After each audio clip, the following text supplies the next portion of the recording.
Untuk melakukan proses anjakan dan pembaharuan, kita memerlukan sektor awam yang bukan sahaja memahami realiti semasa tetapi mempunyai kemahuan dan berani membuat perubahan. Perubahan, sesuatu yang sentiasa diharapkan setiap bangsa yang inginkan kemajuan. Perubahan juga menuntut rakyatnya untuk lebih komited demi mengutarakan aspirasi negara. Dengan hasrat inilah, Perdana Menteri Malaysia Datuk Seri Muhammad Najib bin Tun Abdul Razak mengilhamkan program transformasi kerajaan ataupun Government Transformation Program, GTP. Inisiatif ini bertujuan untuk mentransformasikan kerajaan agar negara menjadi lebih maju, bersatu padu, aman dan makmur. Bidang keberhasilan negara ataupun NKRA telah diperkenalkan sebagai satu rangka kerja prestasi negara dan daripadanya, 6 bidang NKRA telah dikenal pasti dan diterajui oleh 6 menteri sebagai tunjang utama perintis transformasi ini.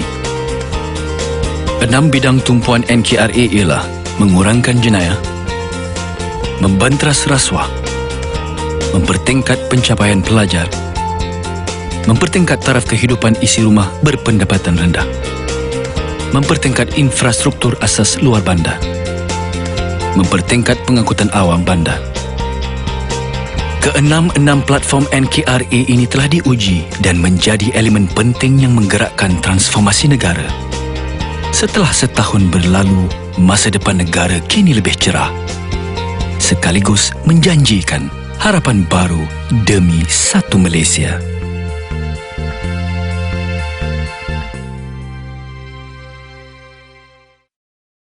Adakah anda risau tentang keselamatan anda dan mereka yang disayangi? Jenayah mengancam rakyat Malaysia tanpa mengira bangsa, agama, jantina atau tahap pendapatan. Dalam usaha memerangi jenayah, salah satu bidang keberhasilan utama negara, NKRA, adalah mengurangkan jenayah yang diketuai oleh Menteri Dalam Negeri, Datuk Seri Hishamuddin Tun Hussein. Antara inisiatif yang dilaksanakan adalah program Omnipresence yang bertujuan untuk meningkatkan kapasiti, mobiliti dan visibility serta-merta. Ia berbentuk kerjasama orang awam pihak swasta PDRM di mana pegawai-pegawai ditugaskan ke kawasan panas atau hotspot. Sehingga kini, PDRM telah mengatur semula lebih 14,000 pegawai dan lebih 7,000 kaki tangan pejabat back office ke 50 kawasan hotspot. Program Bandar Selamat adalah satu lagi inisiatif yang melibatkan kerjasama antara PDRM, pihak berkuasa negeri dan tempatan serta pemaju swasta. Beberapa langkah termasuklah pemetaan GIS, CCTV serta penggera keselamatan dilaksanakan untuk menjadikan bandar-bandar lebih selamat. Bagi menyediakan perkhidmatan yang lebih baik dan mengukur kepuasan rakyat, PDRM juga telah menambah baik barisan hadapan ke arah budaya berdasarkan prestasi dengan mengenalkan sistem tinjauan kepuasan pelanggan dan mengadakan sesi hari bertemu pelanggan. Melalui inisiatif-inisiatif ini, sehingga Oktober 2011, jenayah jalanan dan jenayah indeks telah berkurang. Kerajaan akan terus berusaha mengurangkan kadar jenayah bagi mewujudkan sebuah negara yang lebih selamat dan aman untuk anda. Bagaimana boleh kita membanteras rasuah bersama? Rasuah, ia memusnahkan kehidupan. Untuk menangani isu ini, salah satu bidang keberhasilan utama negara, NKRA, adalah membanteras rasuah yang diketuai oleh Menteri di Jabatan Perdana Menteri, Datuk Seri Muhammad Nazri. Pelbagai inisiatif telah dikenal pasti. Sekiranya sesiapa mempunyai maklumat mengenai kes rasuah, mereka kini boleh membuat laporan dan menerima perlindungan di bawah Akta Perlindungan Pemberi Maklumat 2010.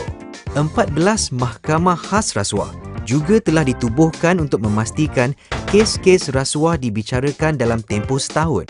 Bagi menangani gejala rasuah, pangkalan data pesala rasuah telah dibangunkan dan boleh didapati di laman web SPRM. Bagi menambahkan ketelusan proses perolehan kontrak kerajaan, Laman web My Procurement telah dilancarkan bagi menyenaraikan tender yang diiklankan dan diberikan. Arahan juga telah dikeluarkan sebagai panduan kepada penjawat awam dalam menangani budaya surat sokongan. Semua agensi kerajaan dan pembida juga dikehendaki menandatangani perjanjian integriti bagi tujuan mencegah rasuah dalam perolehan kerajaan. Dalam memupuk semula keyakinan orang ramai dalam keberkesanan agensi penguatkuasaan undang-undang, beberapa inisiatif telah diambil untuk memperkukuh dan memperkasarkan unit-unit pematuhan. Keputusan Global Corruption Barometer merupakan satu petanda awal kejayaan perjuangan negara membantras rasuah. Hubungi hotline SPRM jika anda berhadapan dengan sebarang kegiatan yang mencurigakan. Bagaimanakah kita boleh memupuk pemimpin bagi masa hadapan? Pendidikan berkualiti adalah asas yang penting bagi generasi akan datang seiring dengan usaha kita menjadi negara maju dan berpendapatan tinggi. Bagi merealisasikan aspirasi ini, salah satu daripada inisiatif bidang keberhasilan utama negara NKRA adalah mempertingkatkan pencapaian pelajar yang diterajui oleh Menteri Pendidikan Tan Sri Datuk Haji Muhyiddin Haji Mohamad Yassin. Menyedari kepentingan pendidikan prasekolah, lebih 4,000 prasekolah telah dibina di seluruh negara bagi membolehkan kanak-kanak berumur 4 dan 5 tahun mendapat pendidikan awal. Untuk memastikan setiap kanak-kanak celik huruf dan nombor, inisiatif Liners telah diperkenalkan kepada pelajar sekolah rendah tahun 1 ke 3 bagi mereka yang mengalami kesukaran dalam 3M, membaca, menulis dan mengira. Untuk meningkatkan taraf kualiti pendidikan, satu sistem ranking sekolah telah diperkenalkan bagi memantau prestasi sekolah. Sekolah berprestasi tinggi juga dipilih bagi sekolah yang mencapai kecemerlangan dalam semua aspek pendidikan. Pengetua sekolah yang menunjukkan pencapaian baik juga diberi ganjaran untuk prestasi tinggi yang dipamerkan dalam tugas mereka. Sejak pelaksanaan pelbagai inisiatif tersebut, negara telah melihat hasil yang memberangsangkan dengan lebih 700,000 pelajar prasekolah menerima pendidikan awal. Sementara itu, pencapaian lebih 97% dalam literasi dan lebih 98% dalam numerasi bagi pelajar tahun 2 telah berjaya dicapai. 52 sekolah berprestasi tinggi juga telah dipilih dari seluruh negara. Pihak kerajaan percaya bahawa pendidikan adalah amat penting untuk pembangunan negara yang maju dengan membina asas yang kukuh menjanjikan masa hadapan yang lebih baik. Bagaimana negara dapat membantu meningkatkan taraf kehidupan isi rumah berpendapatan rendah? Walaupun program membasmi kemiskinan negara telah menunjukkan pencapaian yang baik, masih terdapat lebih 3% daripada rakyat yang tergolong dalam miskin tegar.